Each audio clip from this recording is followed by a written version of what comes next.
Bismillahirrahmanirrahim. Assalamualaikum warahmatullahi wabarakatuh. Kenalin, nama aku Isnania. Aku di sini mau nge-review sebuah buku.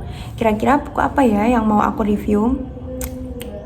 Simak videoku nanti ya. Di sini aku mau nge-review buku untuk memenuhi tugas mata kuliah keterampilan berbahasa dan kesusastraan. Nah, sebelumnya aku mau tanya nih sama kalian pernah nggak sih ngerasa kayak insecure, ngerasa hidup kok capek banget ya? Kemudian pasti kalian juga pernah nih kayak nggak punya temen, dijauhi temen kayak gitu. Nah, dari buku ini aku jadi ngerti bahwa kita hidup ini nggak selalu tentang harapan, tapi tentang penerimaan. Nah, selanjutnya di sini aku mau nge-review buku yang berjudul Seporsi Mie Ayam Sebelum Mati karya Kak Brian Krishna. Ini dia bukunya. Teteng. Ini buku bukan punyaku, maaf ya. Ini bukunya temanku. Aku kemarin mau beli buku tapi belum ada uangnya.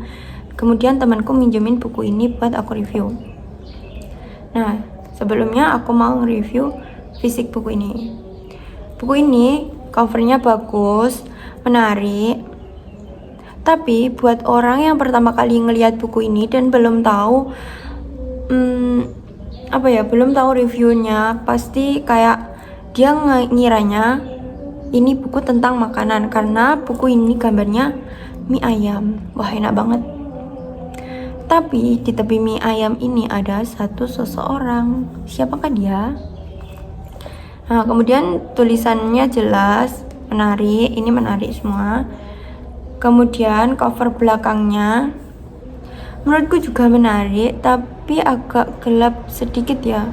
Tapi nggak apa-apa, ini ada pencahayaan. Ini ada 2 pencahayaan. Kemudian ini ada pedagang. Mungkin ini pedagang mie ayam dan ini pembelinya yang duduk di tepi mangkuk tadi. Nah, cover belakangnya ini dilengkapi dengan sinopsis, harga, dan penerbit. Nah, ini buku ini penerbitnya Gramedia. Kalau kalian pengen beli buku ini, harganya kurang dari 100.000. Murah kan? Aku nggak endorse tapi ngasih tahu aja sih. Kemudian buku ini udah mega bestseller. Nih, mega bestseller. Buku ini karya Kak Brian Krishna. Ini, kalian penasaran nggak terbitnya kapan? Buku ini terbit cetakan pertama Januari 2025. Wah, buku ini terbaru guys, baru 3 bulan yang lalu. Kemudian ini cetakan yang ke-9. Nah, di sini aku mau review dalam bukunya. Ini cover, di dalamnya juga ada cover. Nih, I am not living, I am just wasting time. Ini ada satu orang, mungkin ini tokoh utamanya. Nah, ini bab-babnya, daftar isinya. Ada berapa ya? Ada 12 bab. Nggak terlalu banyak sih, tapi it's okay. Nah, di setiap bab itu pasti ada gambarnya ya. Sebelum bab itu pasti ada gambarnya kayak gini. Kemudian juga ada kata-kata mutiara. Bukan kata-kata mutiara sih, kayak kata-kata penyemangat. Kalau menurutku sih lebih ke kata-kata penyemangat karena bagus-bagus kata-katanya itu sebelum di ceritanya si tokoh yang ada dalam buku ini. Nah, aku mau jelasin dulu dari sinopsisnya. Sinopsisnya ini berisi apa gitu. Aku mau spill dikit. Nah, dari sinopsis ini menceritakan seorang pemuda yang hidup sendirian di Jakarta. Dia tinggal di apartemen, bekerja di kantoran. Nah, pada suatu malam setelah pulang kerja, dia itu duduk di parkiran ditemani dengan sebotol bir, rokok murah, dan sepotong kue ulang tahun. Karena hari itu bertepatan dengan ulang tahunnya yang ke-37. Nah, pada malam itu juga si pemuda ini tuh berdiri menatap langit. Kemudian dia bertanya pada dirinya sendiri, kayak, kok aku hidup gak ada yang peduli ya? Mungkin hidupku ini udah gak ada artinya. Nah, dia ngerasa kayak tidak pernah berhasil untuk menjalani kehidupannya selama 37 tahun ini. Dia tetap berdiri dan tidak sengaja dari mulutnya dia itu mengatakan bahwa dirinya mau mengakhiri hidupnya 24 jam dari sekarang. Coba bayangin, dia punya keinginan untuk mati karena tidak ada yang peduli sama dia, kayak ngerasa hidupnya gak pernah berhasil. Nah, kira-kira buku ini menceritakan tentang apa ya? Kalau kalian kepo, aku akan nge-spill dikit dan nge-spill tokoh yang ada dalam buku ini itu siapa aja. Aku tidak mau cerita panjang lebar. Nah, dari buku ini membawaku berkenalan dengan sosok pemuda yang bernama Mas Ale. Nah, Mas Ale ini berusia 37 tahun.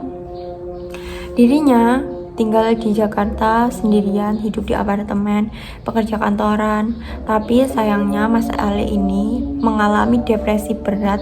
Mas Ale mengalami depresi ini sejak usia dini, sejak dia kecil. Karena apa? Karena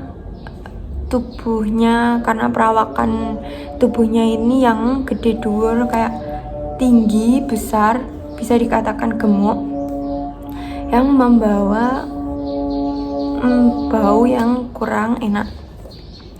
Kemudian orang tuanya juga tidak pernah menganggap Mas Ale ini sebagai anaknya. Nah, pasti kalau kita jadi anaknya juga kita ngerasa kayak, oh nggak ada yang peduli dengan hidup ini, nggak ada yang peduli dengan hidup kita. Pasti kita juga merasa kayak gitu. Kemudian setelah 37 tahun itu, Mas Ale memiliki pikiran bahwa dia akan mengakhiri hidupnya itu tadi. Mas Ale kemudian datang ke psikiater untuk meminta solusi, untuk menanyakan bagaimana kondisinya saat ini. Nah, kemudian psikiater menjelaskan, Mas gini-gini. Tapi Mas Ale itu juga dikasih resep obat. Nah, kemudian Mas Ale menebus resep obat itu dan ia kembali ke apartemen. Sebelum Mas Ale menyantap obat itu, Mas Ale kepikiran bahwa sebelum minum obat itu kan pasti harus makan. Nah, untuk terakhir kalinya Mas Ale pengen membeli seporsi mie ayam sebelum dirinya meninggalkan dunia ini. Jadi Mas Ale keluar mencari mie ayam langganannya. Dan ternyata penjual mie ayam ini tutup. Nggak tahu tutup karena apa. Kemudian Mas Ale jalan lah. Udah, itu awal dari ceritanya. Terus skip 3 minggu. 3 minggu itu Mas Ale menunda kematiannya. Karena Mas Ale bertemu dengan orang-orang asing yang awalnya tidak pernah ia sangka bakalan ketemu mereka, yang menunda untuk dirinya menyerahkan diri kepada Allah. Nah, dari situ Mas Ale yang pertama ketemu dengan Pak Murad. Pak Murad ini seorang preman. Nah, preman kan pastinya jahat ya, tapi meskipun preman jahat, preman ini baik pada Mas Ale. Preman ini bisa menghargai kehadiran Mas Ale, beda dengan orang-orang yang udah Mas Ale kenal sejak dulu, kayak orang tuanya, teman kerjanya, itu tidak pernah menghargai kehadiran Mas Ale. Nah, bapak ini menghargai kehadiran Mas Ale. Kemudian Mas Ale bertemu dengan Mami Lois dan Juleha. Mas Ale bertemu dengan Mami Lois dan Juleha ini di sebuah tempat hiburan. Kalau di Jakarta namanya klub, kalau di Ponorogo itu biasa disebut dengan tempat karaoke atau bar. Nah dari sini kan juga pasti kelihatan kalau di karaokean itu orangnya ya jahat-jahat, ya nggak jahat sih, orangnya kurang baik menurutku. Tapi ya namanya tempat hiburan ya seperti itu. Mungkin orang-orang yang kerja di tempat hiburan itu karena terpaksa, biasanya karena terpaksa, karena nggak ada jalan lain. Kemudian Mas Ale bertemu dengan Ipul. Nah Ipul ini salah satu teman Mas Ale waktu di kantor. Ipul ini bukan pekerja kantoran, dia cuma seorang OB di kantor Mas Ale. Tapi Ipul ini baik banget sama Mas Ale. Kemudian Ipul bertemu dengan Bu Murni. Nah, Bu Murni ini salah satu ibu tua yang hidup di tepi rel kereta api. Ibu ini hidup di tempat yang lusuh. Kalau menurutku lusuh ya, soalnya hidup di belakang. Kita bisa melihat bahwa Jakarta itu sebenarnya megah, gedungnya tinggi-tinggi, tapi di balik Jakarta itu yang kayak di tepi rel kereta, pokoknya di pinggiran-pinggiran itu menurutku kurang tepat untuk ditempati. Nah ibu ini tinggal di situ. Ibu ini juga baik banget sama Mas Ale. Karena apa? Kalau kalian penasaran, kalian harus baca buku ini biar tahu. Kemudian yang terakhir, Pak Ale bertemu dengan Pak Uju. Nah Pak Uju ini penjual layangan yang pernah ditolong sama Mas Ale. Oh ya, sebelum Mas Ale pulang ke apartemen, sebelum 3 minggu itu Mas Ale kembali ke apartemen, Mas Ale di jalan bertemu dengan sosok kakek penjual kerupuk bangka. Kakek ini bernama Pak Cipren. Nah Pak Cipren ini kakek buta sejak usianya 3 tahun. Terus Mas Ale bertanya kepada kakek ini, "Kek, kok kakek nggak takut sih jualan sendirian, kemudian jalan kayak gini, Jakarta kan rame kayak gitu. Kemudian kok kakek nggak takut kalau kakek nanti dibohongi sama pembeli?" Kakek menjawab, "Ya gimana Mas, kalau saya nggak jualan nanti buat makan apa?" Kakek itu bilang gitu. Terus Mas Ale tanya gini, "Kakek nggak capek ya?" Kakek menjawab, "Kalau ditanya capek, saya pasti capek Mas. Mas aja yang sehat kayak gini bisa loh menikmati hidup ini, sedangkan saya tidak bisa melihat. Saya hanya bisa meraba, hanya bisa merasakan, tapi saya tahu kok sekarang yang ada dalam hati Mas itu seperti apa." Kakek itu berkata seperti itu. Kemudian dari bertemunya Mas Ale dengan orang-orang asing itu, Mas Ale jadi ngerasa bahwa semua orang yang bertemu Mas Ale itu hidupnya itu tidak mulus sama seperti Mas Ale. Tapi orang-orang itu bisa menghargai kehadiran Mas Ale, bisa mau menerima kehadiran Mas Ale, mau berteman sama Mas Ale, baik sama Mas Ale. Beda dengan orang-orang yang sudah ia kenal sebelumnya, padahal Mas Ale sama sekali tidak kenal dengan orang-orang asing ini tadi. Nah, dari buku ini aku jadi paham bahwa hidup ini bukan tentang kesempurnaan. Ya, pokoknya menurutku kalau kalian mau baca buku ini menarik banget.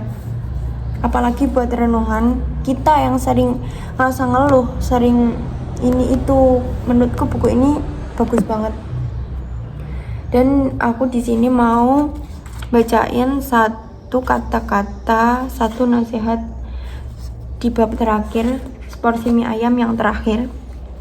Ini yang berbunyi, "Aku belajar bahwa kunci untuk bertahan hidup bukanlah selalu berpikir positif, tapi mempunyai kemampuan untuk menerima.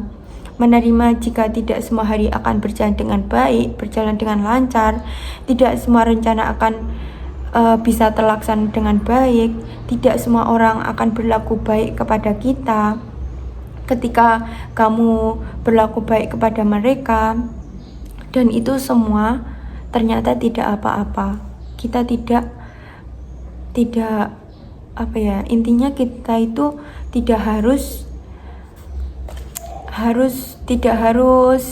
jadi kayak yang diiyakan oleh mereka. Kita juga harus bisa menerima. Pokoknya kita itu harus belajar tentang penerimaan. Kita harus banyak-banyak bersyukur dengan apa yang telah Allah berikan kepada kita. Nah, buat kalian yang mau baca buku ini, kalian bisa beli di Gramedia. Nggak endorse ya. Kalian bisa juga kok pinjam buku ini kalau mau baca, nggak apa-apa.